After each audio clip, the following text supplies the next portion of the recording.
So are you one of those gardeners that got you a beautiful Plumeria cutting, tried to get it to root, but it ended up drying up and dying? Hi, my name is Jeff, and I'm the Tropical Garden Guy. Hey, today we're going to show you how to cut your own Plumeria branch, root it in rooting hormone, and eventually get it to pot up in a pot like this. But first, if you like this channel, make sure to click the like and subscribe button. Don't forget to hit the notification bell. Comments and questions, leave them in the comment section below. I do my very best to get back to everybody with their comments and their questions. So let's take a look at how I do my rooting of Plumeria cuttings. So first things first, you have to have a branch that you need to cut and root. I mean, for some folks, they're buying cuttings off of eBay and they're not rooted, and once they bring them home they try to follow all the instructions and the darn things just dry up and don't do a good job of rooting. But we're going to show you in depth how we do it right here. So here we have a Plumeria that I took as a cutting last year, and it's just growing crazy, and it's actually got flowers on it, but that doesn't matter. I'm still going to show you how to root this beautiful pink Plumeria. So what we got to do is we got to find a nice firm branch that has some hardness to it. This is not just something that grew this year, it's last year's growth. So what I'm going to do is I'm going to take this little handy dandy pruning shear, and we're going to cut this guy off. Take a look. We're going to just cut it right at the Y. So here we go. We got this guy. We got our, and I'm going to show you how I root this guy. Alrighty, what I have here is a branch that I've cut off one of my flowering Plumeria trees. I know a lot of you guys are going to be saying, Jeff, you cut off flowers off a Plumeria tree and I have a hard time getting them to flower. Well, you guys need to follow my channel because I show you how to flower these guys here in Modesto, California, Zone 9B. But anyway, so what I've done is I've cut this branch off, and what I like to do is prune some of the leaves off, all the leaves off, because it's really not necessary to get these things root. And the leaves will cause this guy to dry out a little more. And that's one of the difficulties we do have in California, is that our summers are so dry that even though you're in places like Florida, you can just stick a cutting in the ground and they'll take off and root and not dry out.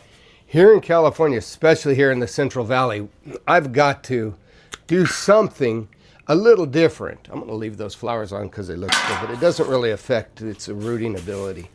But so here we have our branch, and it looks like something you might be able to get at the airport in Hawaii.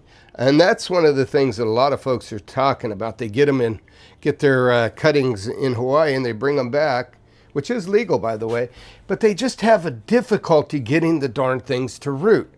Well, if you were grown in Hawaii and you came back to California in the summertime, that dry weather would dry you out too. And that's what often happens with those airport bought Plumeria branches, is they just seem to dry out before they can get rooted. So as I'm going to show you how I do it, one of the things I do use, and this is not necessary, but I do it because here in California, with our dry climate, it takes quite a while for the rooting to take place. Sometimes it's as early as 1 month. Sometimes it takes as long as 10 months. And 10 months out without roots is going to start drying this Plumeria branch out. So as I was going to mention, I use a little Clonex rooting hormone. It's not necessary, but one of the things that I do, the first things that I do is I will cut it off, make sure it's not too weeping too much, dip it into the Clonex,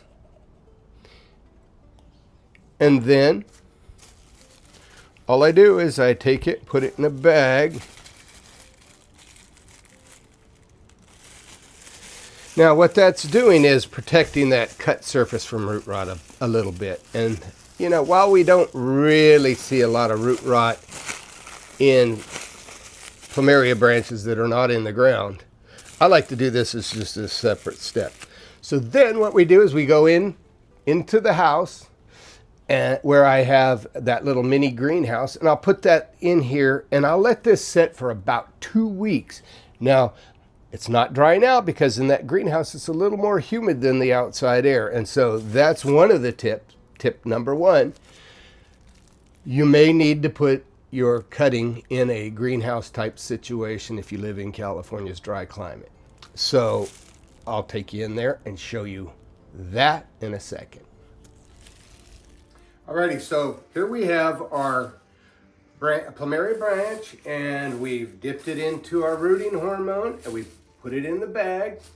And all we need to do, and this step is pretty important, you want to callus your cutting off. So what I do is, if I did that here, it's July, if I did that outside, this Plumeria branch would probably dry up before it rooted. So what we want to do is we want to set this in here, and I set it right here like that on the heating pad.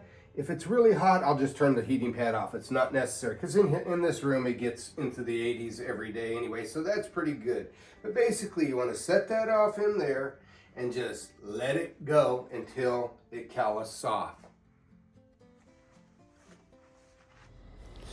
And as you can see, this is how it calluses off. You see no open flesh. It's all dried up, and that callus is like a scar. That scar will send out roots whenever it's time for them to root. Okay, so as I showed in that little picture, that is what looks like after cutting looks like after 2 weeks of sitting in that little greenhouse. You'll get that callousing, and that callousing is really important because if you try to root these, especially as long as it takes in California to get these things to root, outside of a greenhouse at least, that you want it to callus. Now this one does not have a callus yet because I just cut it off. But let's assume that this was calloused over like that picture. Now that means we're ready to pot them up. So what I do is I use these guys. And one of the things is, when you put it in a regular pot, first off, the thing will wobble around, and you really want them the cutting fairly stable in the soil. So what I use is these deep stewy pots. I love these things. They're a little hard to come by locally, and you wouldn't think since Modesto's an agricultural area you would have such a difficulty. But I buy these online. They're about $2 a piece, and they're deep. And so what I do is I mix up some potting soil. I use Miracle Grow moisture control potting soil, and I add about 50% perlite. And as you can see, this is very light. So what we want to do is we want to put this in here, and it's got a hole in the bottom, so you got to kind of pack it in at first. But that allows super good drainage, and I pack it in a little so that that hole is filled up. And then what I do, so this cutting will actually, the calloused off cutting will actually be a little bit off the bottom, and that bottom is where the root rot, if it does get root rot, will take place. So what I do is I put a little of this potting soil, kind of straighten the cutting up. I'm making a mess here, but that's okay. This is my potting bench. And I tuck it down a little bit. Now, this soil is already a little damp. There's zero reason for you to add any more water to this soil for rooting purposes. You're going to root it like that. Now, once it dries out, you will want to water it. And the nice thing about using these stewy pots is the top will dry out right where the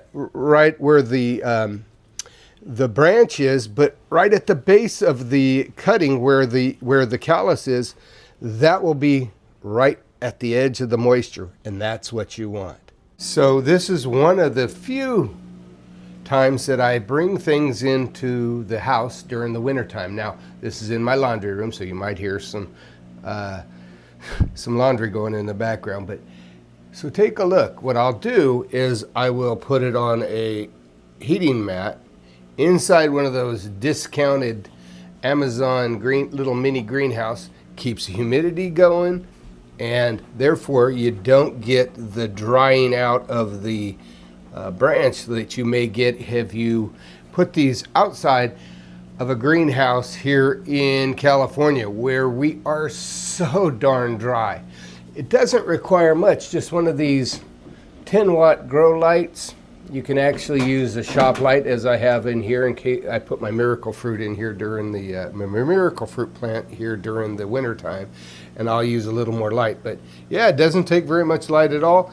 And as you can see, this guy is almost ready to come out of that little greenhouse and be potted up, and outside it goes. So that's pretty much it. Once these guys get rooted, it could take any. You'll feel around. You'll check like this. You'll turn the rooted branch, and if it moves smoothly like this, that tells you don't have any roots. If you gently move it and it's firm, that tells you you're already getting roots. The other thing is, I like to have at least 2 sets of leaves coming out of the top. That also tells me that it's probably rooted already and you're ready to pot it up into a regular pot. So I'm trying to think if there's anything else that I've got. If you guys have any questions, go ahead and leave them in the comment section below. My name is Jeff. I'm the Tropical Garden Guy. If you like this channel, make sure to click the like and subscribe button. Don't forget to hit the notification bell. Comments and questions, leave them in the comment section below. I do my best to get back to folks with their comments and questions. You have a wonderful day.